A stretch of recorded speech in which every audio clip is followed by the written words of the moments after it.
आटा गूंद कर रखा था सुबह सुबह। मैं पैंदा रोटी बना रही हूँ, इसकी चीज़ें मैं आपको दिखा दूँ। ये मैंने कीमा बना के ना, तो इसमें मैंने शिमला मिर्च और टमाटर भी डाल दिए हैं, और ये मैंने चीज़ क्रश करके रखा हुआ है। और इस तरह पैंदा रोटी बनती है। ये फ्राई हो रही है, इसको गोल्डन ब्राउन करके ना फिर हम निकाल लेंगे। इसके साथ मैंने आपको दिखाती हूँ मायोनीज़ की ये चटनी बनाई है, चटनी नहीं, वो डिपिंग सॉस बनाई है।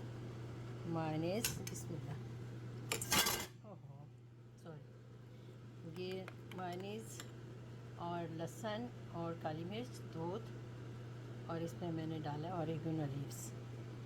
बहुत अच्छी सॉस बनी है, बड़ी टेस्टी होती है। इसको देखें कैसी प्यारी गोल्डन ब्राउन हुई है। देखिए रोटी पे मैंने कीमा डाल दिया, फिर इस पर मैंने केचप डाल दिया, फिर इस पर मैंने चीज़ डाल दिया। अब इसको पानी किनारों में पानी लगा के इस ब्रश के साथ इसको बंद कर लूँगी। जैसा कि आप देख रहे हैं कि इसको पलटने के लिए मैं 2 स्पैचुलास इस्तेमाल करती हूँ। बच्चों ये देखो पैंदा रोटी के मैंने इस दफ़ा पेड़ों जैसे भी साइज़ बनाए हैं, मुझे अच्छे लग रहे हैं।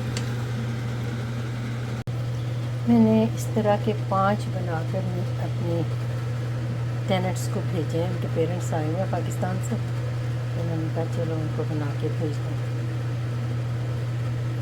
मैंने पहली बार पेड़े की तरह रोटी बेल के इसमें वो भर के पेड़े की तरह बनाया, बंद की तरह, तो छोटे छोटे पोर्शन। ये भी मुझे आइडिया अच्छा लगा है। मैंने बनाए हैं तले हुए कीमा भरे बंद, पहली बार बनाया है, उम्मीद है अच्छे लगेंगे।